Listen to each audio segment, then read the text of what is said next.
तो हेलो मेरे प्यारे बच्चों, कैसे हैं आप सभी। आई होप आप सभी बढ़िया होंगे। सो बच्चों, आज के इस वीडियो में हम पढ़ने वाले हैं ग्राफीय विधि से गति के समीकरणों की व्युत्पत्ति। ये क्लास 11th फिजिक्स का जो चैप्टर नंबर 2 है, जिसका नाम है सरल रेखा में गति, का एक मोस्ट इंपॉर्टेंट टॉपिक है बच्चों। ठीक है, सो वीडियो को करते हैं स्टार्ट। मैं हूं श्रीधर आचार्य। तो बच्चों, ग्राफीय विधि से गति के समीकरणों की स्थापना करने के लिए सबसे पहले हमें खींचना होगा वेग समय ग्राफ। ठीक है, तो इसके लिए हम क्या करते हैं, दो अक्ष लेते हैं। पहले बच्चों अपन ने ली एक एक्स अक्ष और एक अक्ष लिए अपन ने वाई। ध्यान से सुनना मेरी बात, एक अक्ष लिए अपन ने वाई। ठीक है, ये वाई अक्ष है। सो एक्स अक्ष पर अपन को लेके चलना है समय को, समय t, और y अक्ष पर बच्चों अपन को लेके चलना है वेग को। राइट, y अक्ष पर लेके चलेंगे वेग को और x अक्ष पर लेके चलेंगे समय को। सो ग्राफीय विधि से सबसे पहले अपन गति के प्रथम समीकरण की स्थापना करते हैं। गति का प्रथम समीकरण होता है v बराबर u प्लस ए टी। तो इसकी स्थापना हम करते हैं। तो इसके लिए हम लिखें, माना समय t बराबर 0 पर वस्तु का प्रारंभिक वेग बराबर रखना है अपन को बच्चों u, तथा समय t पर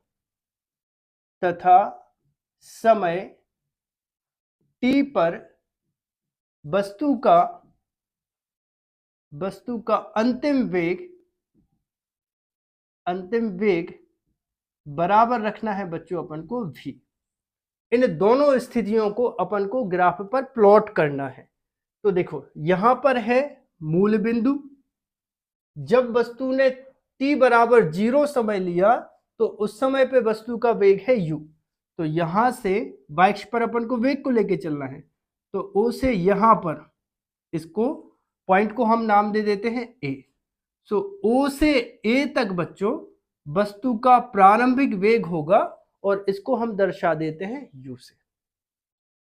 तथा समय t पर, ध्यान से सुनो, तथा समय t पर जब x अक्ष पर यहां कहीं पर अपन ने टाइम लिया t। ठीक है, टाइम बढ़ेगा ना बेटा, 0 के आगे क्या होगा, 2 सेकंड, 3 सेकंड, 4 सेकंड, जो भी है। तो कोई स्पेसिफिक टाइम पर जब t समय लिया तो उस समय पर जो वस्तु है उसका अंतिम वेग हो गया कितना, v। तो यहां पर वस्तु का हम अंतिम वेग बना देते हैं v। और इस पॉइंट को अपन को मिलाना है। तो कहां पर मिलेंगे, ये यहां कहीं पर मिलेंगे। ठीक है, डॉट डॉट करके अपन मिला देते हैं, ऐसे ऐसे ऐसे ऐसे, और इस पॉइंट को मिला देते हैं यहां से। ठीक है बच्चों, और उसके बाद देखो, अगर हम यहां से एक लाइन यहां खींचे, भाई देखो, जो ये वाली लाइनें हैं, क्षैतिज लाइनें हैं, ये हमेशा किसको रिप्रेजेंट कर रही हैं, समय को। ठीक है, बोला ना मैंने आपसे, एक्स अक्ष किसको प्रदर्शित करेगी, समय को। अब एक्स अक्ष यहाँ पे भी हो सकती है, यहाँ पे भी हो सकती है, कहीं पे भी हो सकती है। तो यहां पर अगर हम एक लाइन खींचे तो क्या दिक्कत है, ये भी तो समय ही होगा। अब इस पॉइंट को और इस पॉइंट को मिलाना होगा, तो ये वेग समय ग्राफ कहलाएगा। यही तो है वेग समय ग्राफ। ये मिला दिया, लाइन कुछ टेढ़ी हो गई है तो इसको अपन सीधा कर लेते हैं और ऐसे मिला देते हैं। तो बच्चों, यहां पर आप देख रहे होंगे एक कोण बन रहा है थीटा। ठीक है, और ये क्या कहलाएगा, वेग समय ग्राफ। इसको क्या बोलते हैं, वेग समय ग्राफ। ठीक है, इतनी बातें क्लियर है क्या। चलो, इस पॉइंटों को कुछ अपन नाम दे देते हैं, जैसे ये O हो गया, ये A हो गया।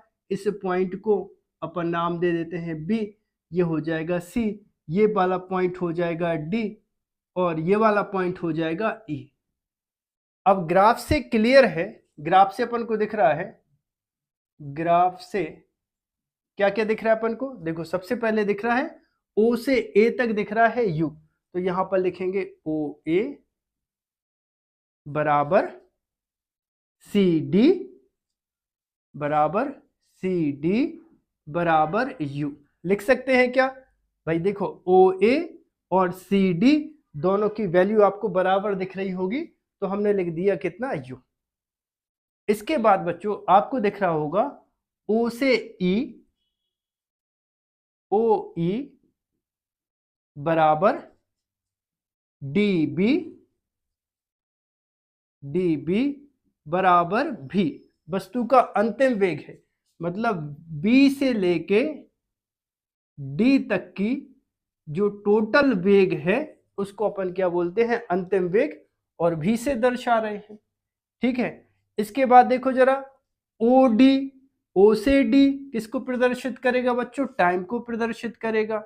सो ओ डी बराबर ए सी बराबर ई बी, ये ई और वो बी, ई बी बराबर किसको प्रदर्शित कर रहा है बच्चों? टाइम को प्रदर्शित कर रहा है। ठीक है। अब यहां से आपको क्या करना है? यहां पर आपको थीटा बनता हुआ दिख रहा होगा, तो इसको अपन कहते हैं वेग समय ग्राफ की ढाल, जिसको प्रदर्शित करते हैं टेन थीटा से। तो यहां पर लिख दे त्रिभुज ए बी सी में टेन थीटा बराबर क्या होता है बच्चों? लंब बटे आधार। क्योंकि अपन को यहाँ पर थीटा के सामने यहाँ पर दिख रहा है 90 डिग्री का कोण, तो ये हो जाएगा बच्चों BC हो जाएगा लंब और AC हो जाएगा आधार, इसलिए अपन टेन थीटा लगा रहे हैं। तो यहाँ पर लंब कितना दिख रहा है बच्चों? BC दिख रहा है, और आधार कितना दिख रहा है? AC दिख रहा है। अब चूंकि BC बराबर हम क्या लिखेंगे? देखो पूरी लंबाई कितनी? B से D, तो यहां पर लिखेंगे BD, माइनस करेंगे कितना? BD माइनस करेंगे CD। भाई क्लियर है ना? पूरा कितना है? BD में से CD को माइनस करो तो कितना मिलेगा? BC। सो B से C तक कितनी वैल्यू हो जाएगी? BC की वैल्यू क्या हो जाएगी? देखो BD कितना दिख रहा है?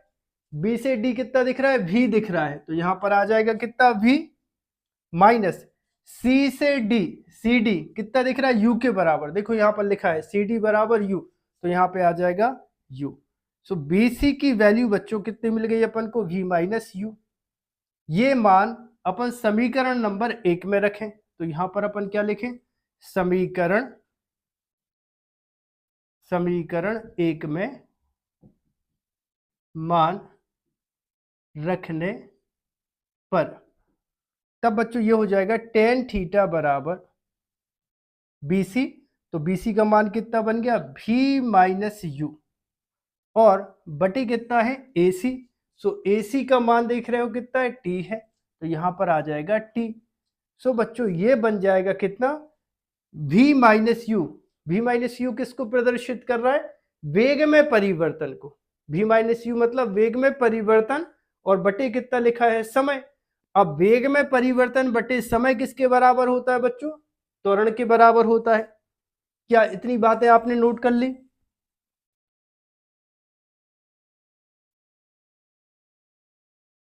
तो इसको अपन लिखेंगे क्या?